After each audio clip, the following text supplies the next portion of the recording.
Bienvenidos y bienvenidas a este tercer episodio del podcast de la línea de investigación en Derecho Internacional desde el Sur Global. Hoy, como lo prometimos en el segundo episodio, hablaremos sobre desarrollo sostenible.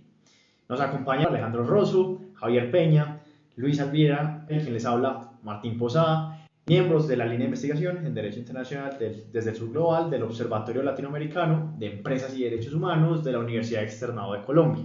Terminábamos el segundo episodio hablando sobre el desarrollo. Concluíamos entonces que en el fondo lo que se desarrolla es una sociedad particular, en específico una sociedad capitalista que tiene unos intereses propios con el desarrollo, como el desarrollo en realidad es un mito, tiene su propia historia y sus propios objetivos muy definidos que en el fondo y en últimas, como lo vimos en ese desarrollo histórico, han afectado al sur global. Terminábamos entonces con esas conclusiones, pero nos quedó pendiente este concepto de desarrollo sostenible y es precisamente el tema que vamos a tratar hoy. Vamos a recorrer la historia del desarrollo sostenible, cómo surge el desarrollo sostenible, pero al final veremos cómo esta solución no termina siendo efectiva. En los comienzos del siglo XX veíamos que el desarrollo comenzaba a ser criticado. Surgen entonces estos movimientos fuertes en materia de defensa del medio ambiente, desde el norte y sur, movimientos fuertes por parte de la sociedad civil en la búsqueda de la protección del medio ambiente, y vemos que en el fondo el desarrollo, con sus objetivos de crecimiento económico y su fundamento en la economía a partir de combustibles no renovables, pues termina emitiendo un montón de dióxido de carbono y afectando al medio ambiente. De ahí la necesidad de acudir a la sostenibilidad, pero ¿cómo empieza todo? Hay una historia en particular y de hecho hay un reporte que inicia todo este dilema acerca de las implicaciones medioambientales del desarrollo. Pues claro, Martín, pues el desarrollo como tal pasa por una crisis, ¿no? Entonces, ¿qué empiezan a hacer los desarrollistas? Empiezan a buscar cómo legitimar el discurso de desarrollo, cómo vamos a seguir desarrollándonos. Y claro, el reporte que me hablaba era el Brundtland Reports. Este fue expedido por la Comisión de Brundtland, se lo dio a las Naciones Unidas, y esta comisión estaba integrada por 22 personas de distintos países. Venían tanto de países desarrollados como de países no desarrollados o países en desarrollo, conceptos que explicamos ya en episodios pasados. Bueno, acá la Comisión de Brundtland tiene esta misión de buscar estrategias ambientales para la comunidad internacional. Entonces, lo que ellos hacen es decir, aquí nosotros creemos que la equidad social, el crecimiento económico y la preservación ambiental son simultáneamente posibles. Podemos lograrlas todas al mismo tiempo. Entonces ellos discuten cómo aplicar esas soluciones sostenibles a un marco de problemas relacionados con el crecimiento poblacional mundial, agricultura, industria, una variedad de problemas que implican la explotación de recursos a nivel masivo y claramente no hay recursos para todo el mundo y con el crecimiento poblacional nos vamos a quedar sin recursos totalmente. Entonces ellos en el reporte reconocen que hay una tensión entre crecimiento económico y protección ambiental y llegan al concepto de sustainable development, que sería pues un desarrollo sostenible, y ellos lo definen de esta forma. El desarrollo sostenible es el desarrollo que conoce las necesidades del presente sin comprometer la habilidad de las generaciones futuras a conocer sus propias necesidades. Me parece muy interesante el reporte de Brundtland porque mencionabas que era en 1987. Sí. Surge en 1987, se reúnen y dan cuenta de esa tensión. Creo que esa tensión es clave para comprender lo que está en juego con el desarrollo sostenible. El desarrollo sostenible es entonces el resultado de esa tensión entre lo que decías. Entre, claro, crecimiento económico Crecimiento. y protección ambiental. Ahí está. Y que veíamos que el crecimiento económico es el fundamento del desarrollo. Pero entonces se cuestiona el núcleo, si se quiere, del desarrollo con la sostenibilidad, con la preservación. Y es importante también hablar para que la gente comprenda lo que estamos hablando. Hay que definir qué es sostenibilidad. Viéndolo desde un punto de vista histórico, por ejemplo, para los indígenas la sostenibilidad es lograr utilizar esos recursos de su tierra, pero que sean, valga la redundancia, sostenibles hasta 7 generaciones futuras. Entonces, esa es la definición de sostenibilidad. Y entonces ahí es lo que vos decías, Luis, de la sostenibilidad implica la preservación de los recursos, contrario a el desarrollo, que implica la explotación de los recursos. Explotación de los recursos. Pero combinémoslos, dicen, se pueden las dos. Se puede, pero ¿cómo? No saben. Pero ellos siguen diciendo, o sea, parten de la base que el desarrollo es bueno, claro, ¿no? Dicen, sigamos desarrollando que el desarrollo es bueno. Que en verdad que explotemos tantos recursos, pero el desarrollo es bueno. Dan cuenta del problema, sí, pero seguimos con el problema. Sí. Entonces en 1987, a partir de ahí bastantes movimientos en la materia, de hecho también desde Naciones Unidas, y surgen entonces lo que podría ser un antecedente a los Objetivos de Desarrollo Sostenible. Ajá, que serían los Objetivos del Milenio. ¿Qué suceden con los Objetivos del Milenio?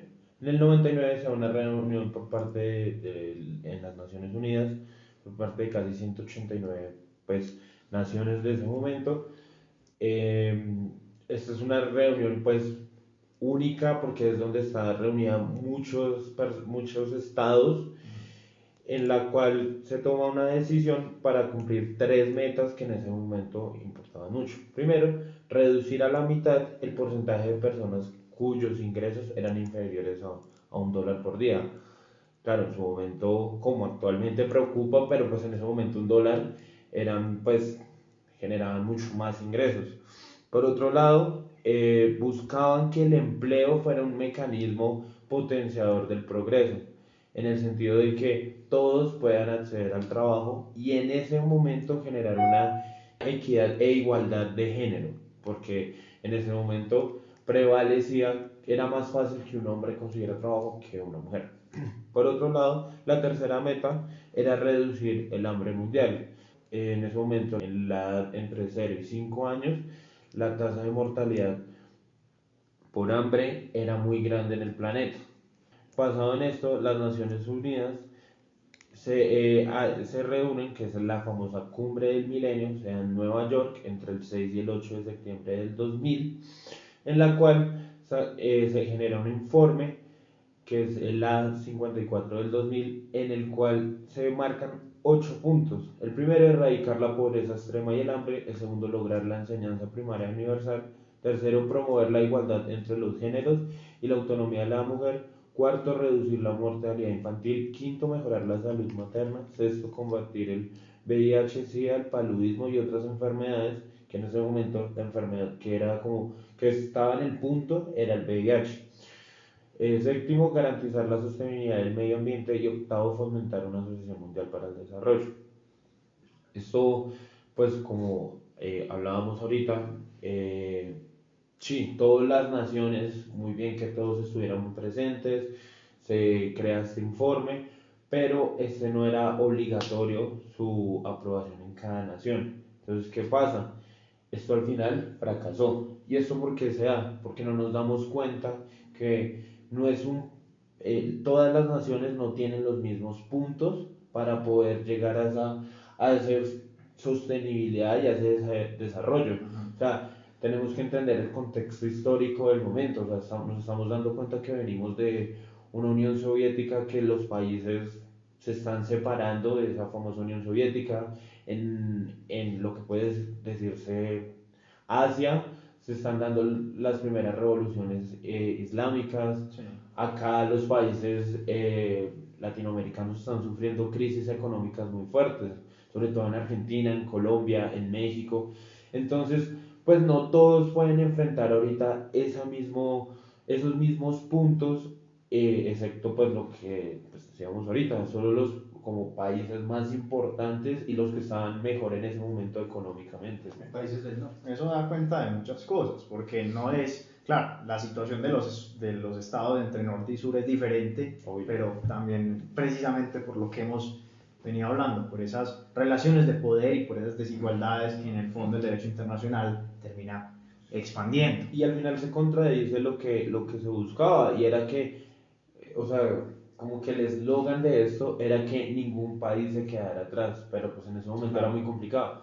O sea, eran las desigualdades que se daban aún así entre países y dentro de esos países eran muy difíciles para que se pudiera cumplir estos objetivos del milenio.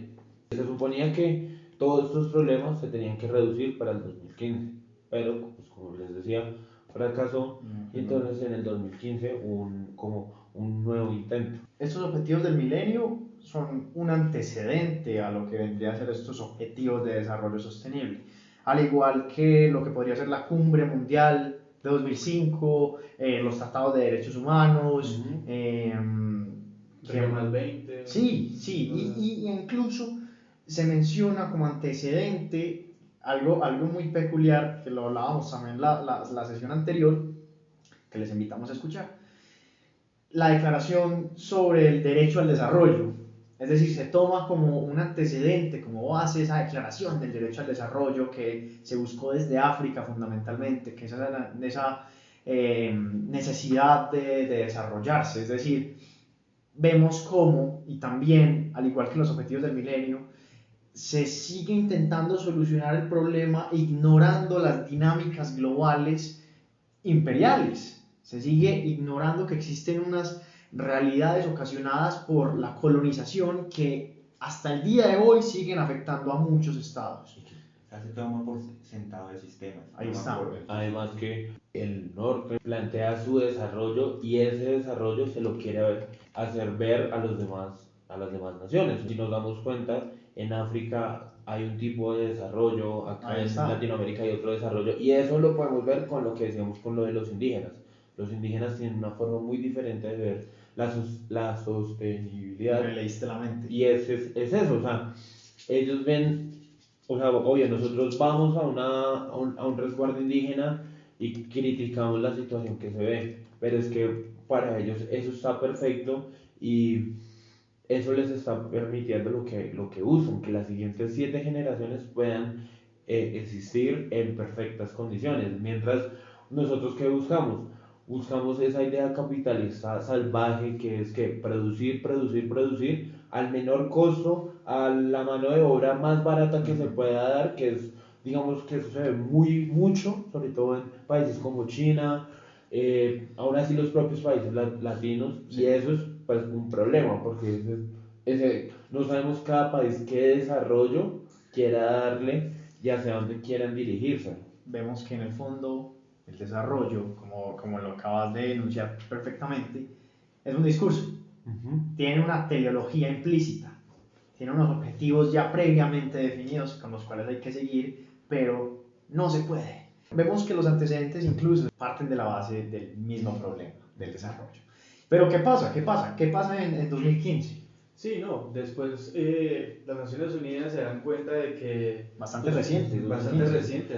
Hace poco, se dan cuenta de que esos objetivos ambiciosos y que obviaron todos estos pequeños detalles específicos del desarrollo en los diversos países del sur, dicen, bueno, fracasamos, ¿cierto? Fracasamos. Entonces, hagamos unas reuniones post-2015, planteemos una nueva agenda, démosle 15 años más a estos objetivos, pero les cambiamos el nombre. ¿A qué nombre se ponen? Objetivos de Desarrollo Sostenible, Agenda 2030.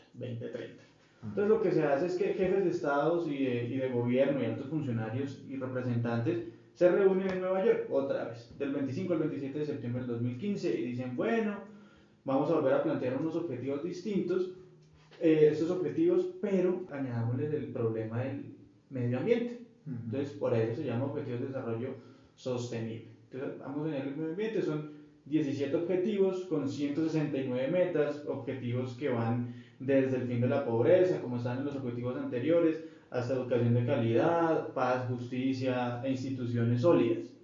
El problema es que se está repitiendo la historia. Ese es el principal problema. O sea, yo no encuentro la diferencia entre esos objetivos a los objetivos del milenio. Es lo mismo, agregaron 9 más, pero el problema sigue estando vigente. ¿Qué es lo que pasa?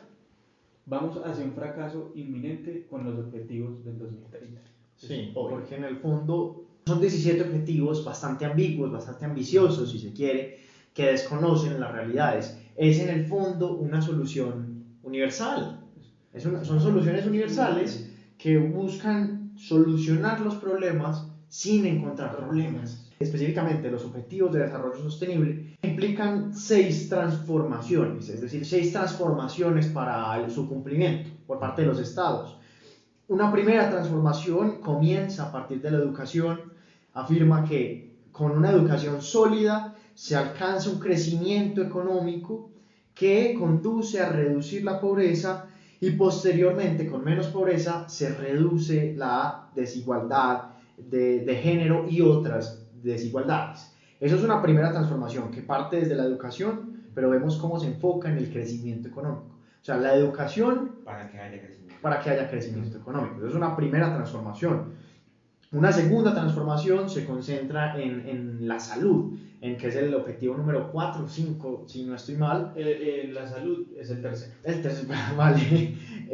Se enfoca en la salud. Una segunda transformación es reforzar ese sistema de salud y buscar una cobertura universal en salud.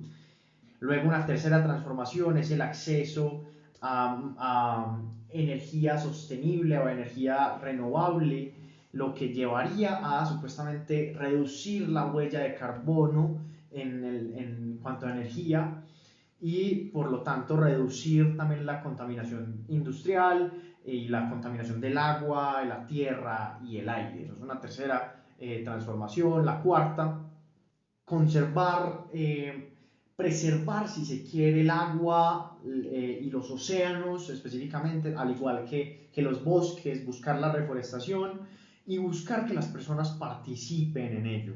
Es todo esto por parte de los estados. Y dentro de este objetivo, dentro de esta transformación se busca también promover las compañías sostenibles con enfoques sostenibles. Una quinta transformación, buscar ciudades sostenibles, es decir, en tema de transporte, en espacios verdes, y esto aunado a asegurar el acceso al agua, energía, condiciones sanitarias como decentes y transporte también ecológico. O sea, finalmente, ciudades como Ámsterdam, donde... ahí está, transporte sostenible, claro, la bicicleta, ajá. Y una sexta transformación es el tema de las tecnologías digitales para promover los derechos humanos en el Internet y así generar empleo y aunado a todo esto digital, mantener la privacidad y evitar el monopolio de la información.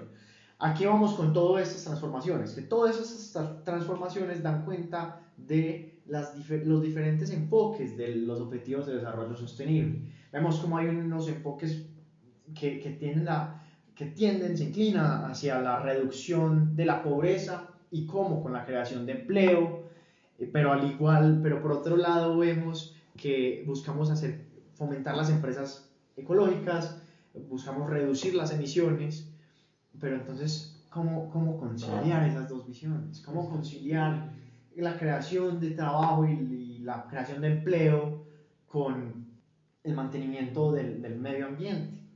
Es que son proyectos muy ambiciosos y realmente los objetivos de la Agenda 2030 al final, yo creo que incrementaron el problema de los objetivos del milenio porque voy a usar un dicho coloquial y es el que mucho abarca poco aprieta. Entonces pasamos de 7 objetivos del milenio a 17. Sí. A 17 objetivos. ¿Cómo vamos a encargarnos de suplir todas esas falencias a las que nos remiten los objetivos del desarrollo sostenible y con qué? Si no pudimos con 7, ¿cómo vamos a poder con 17? Ni siquiera es numérico. A lo que vamos. Es la universalidad. Sí, Es que lo que decíamos, o sea, digamos lo del desempleo, el trabajo y los ecosistemas. Vamos a ponerlo. Entonces, el desempleo acá en Latinoamérica está alto, el país que usted quiera ver. Pero usted se va a China, lo que decía, los países asiáticos, que es donde hay más empleo, pero entonces usted compara, listo, acá hay empleo, acá no, pero entonces miramos el ambiente, y entonces el medio ambiente en China, o sea, antes de que existiera todo esto de la pandemia del COVID, igual para entrar a las ciudades en China había que usar tapabocas porque el aire estaba en alerta roja, creo que es eso, unas alertas, y eso estaba en alerta roja que no, nadie podía respirar ese aire, ni niños ni nada, y tocaba usar obligatoriamente tapabocas, y no eran tapabocas como de tela o los que se usan normalmente, sino eran tapabocas especiales. Entonces es eso, o sea, no podemos creer que o sea, que esos problemas que hay ahí son para todos y que todos tenemos los mismos problemas, porque entonces no vamos a dar ninguna solución y lo que va a terminar sucediendo en el 2030 nos va a tocar entonces darle un nuevo nombre y entonces agregar más problemas y más problemas. 2045. ¿Qué pasa? Lo que hablábamos la sesión pasada. Estas soluciones ignoran Los problemas. unas relaciones de poder. Ignoran una historia, una cultura, que el desarrollo tiene su propia historia, su propia cultura, su propia ideología. Y ahí pasamos al siguiente punto en este capítulo, y es precisamente ese choque explícito, incluso casi grosero, entre desarrollo y sostenibilidad. Entonces, como lo decía Luis, la sostenibilidad, un concepto indígena, busca preservar los recursos hasta por 7 generaciones. Y así en adelante. Mientras que el desarrollo busca explotarlos. Son conceptos, como se ha reconocido, irreconciliables. Entonces, claro, ignorar las realidades de cada estado es parte del problema, y el hecho de que sea una solución universal también, pero el problema de fondo es que esto son conceptos totalmente contrarios, que no funciona, no conviven. de raíz no funciona, son chocantes. Es lo que hablábamos, es decir, una guerra pacífica. No existe. No existe. Es imposible, es imposible. Entonces, esto nos conduce a entender cómo el desarrollo sostenible es en últimas una metodología que intenta resolver el problema, pero no criticar el problema. No se enfoca en que el problema está en el sistema. Desarrollo parte de la base que el desarrollo está bien. Hay que seguir desarrollo. En realidad, el desarrollo sostenible refuerza el desarrollo, es decir, sigue perpetuando al desarrollo como tal. Y es que para eso sirven los antecedentes que hemos visto, desde Brundtland Report hasta Objetivos del Milenio, Objetivos del Desarrollo Sostenible. Todos nos damos cuenta que están intentando solucionar el problema, pero están justificando el problema del desarrollo. Entonces, no funcionó este, entonces pongámosle otro nombre y agreguemos unos objetivos. Pero al fin y al cabo, están justificando el problema, generando más explotación en los países del sur, para así generar más producción y conveniencia a los países del norte. No sé, obviaron por completo que estos dos conceptos chocan y van en contravía, y en contravía de todo los unieron para poder justificar esa explotación de recursos. Lo que nosotros hablábamos, al fin y al cabo, ese desarrollo sostenible de pronto retrasa un poco las consecuencias que trae el desarrollo, pero igual van a suceder, es algo inminente. Si no cambiamos el modelo, si no nos damos cuenta del problema y de que el desarrollo está mal, y en vez de justificarlo, lo erradicamos y buscamos otra solución pertinente a los problemas y coyunturas actuales, estamos en la olla. Sí. Definitivamente en la olla. Siguiendo la misma idea, el desarrollo que estamos entendiendo es seguir produciendo y gastando recursos. Y acá que estamos buscando que esos recursos sigan existiendo y sigan existiendo. Y eso es lo que y entonces al final ese desarrollo, seguir creando y creando cosas, va a seguir corriendo lo sostenible hasta que los recursos van a dejar de tener importancia. Y ahí nos vamos a dar cuenta que nos quedamos en un desarrollo. Y otro gran problema de esta lucha entre estos dos conceptos, nos damos cuenta, es que hay un concepto con respaldo jurídico y otro que no. El desarrollo tiene el respaldo jurídico que usted quiera, lo hemos visto a través de la historia del derecho internacional, hablamos con temas de Tuel en el primer capítulo, lo pueden escuchar, y la sostenibilidad no. Entonces, ¿cómo vamos a hacer convivir estos dos conceptos para que funcionen si vienen de naturalezas totalmente distintas? De hecho, hay un antecedente sobre un intento de solucionar este problema del desarrollo. Hablamos del Club de Roma en 1968, no sé, Alejo, ¿qué intentó solucionar el Club de Roma? Claro, pues primero que todo el Club de Roma está conformado por estos tecnócratas, científicos y economistas, Físicos. que ellos pues más que todo tratan de hacer una serie de propuestas. Dicen pues reunámonos y expongamos que ya nos estamos excediendo, que el crecimiento económico tiene unos límites. Sin embargo, en esta serie de propuestas, ellos desconocen, como ya veníamos diciendo, esa historia y esas relaciones de poder que se han venido ejerciendo. Entonces, dentro de esas propuestas encontramos ese aspecto conservador que caracteriza a los miembros del Club de Roma. Y pues más que todo, ellos dicen pues, que el desarrollo está bien y que podemos seguir solucionando esto si los países que están en desarrollo se adhieren al modelo del crecimiento económico que estamos haciendo. Entonces, pues en este caso, pues el Club de Roma desconoce esa relación de poder que había en el pasado y pues sigue proponiendo esa adhesión de los países en desarrollo a la sociedad capitalista mundial. Sí, al final todo ese conjunto de tecnócratas resulta bastante criticado porque buscan solucionar el problema también a partir del problema. De la base del sistema que está bien. Claro, buscan integrar a estos países en desarrollo a ese sistema que supuestamente sí es desarrollado, sin criticar que ese sistema es el origen del problema. Y eso es lo mismo que sucede con el desarrollo sostenible. El desarrollo es el problema, la sostenibilidad es un concepto totalmente diferente. Es interesante porque se propone que el sistema es la solución al problema, cuando la propuesta es la causa del problema. Entonces creen que con la causa se va a solucionar el problema. Ahí está, ahí está. Es bastante complejo. Hasta ahora pocas soluciones al respecto. ¿Qué hacer? Pues mucho se ha pensado, mucho se ha desarrollado, pero si hay algo que tenemos por sentado es cómo el derecho internacional sigue expandiendo el desarrollo y cómo en el fondo quiénes están beneficiando, quiénes no, y cómo la sostenibilidad busca detener eso. ¿Qué hacer? Pues es la gran pregunta.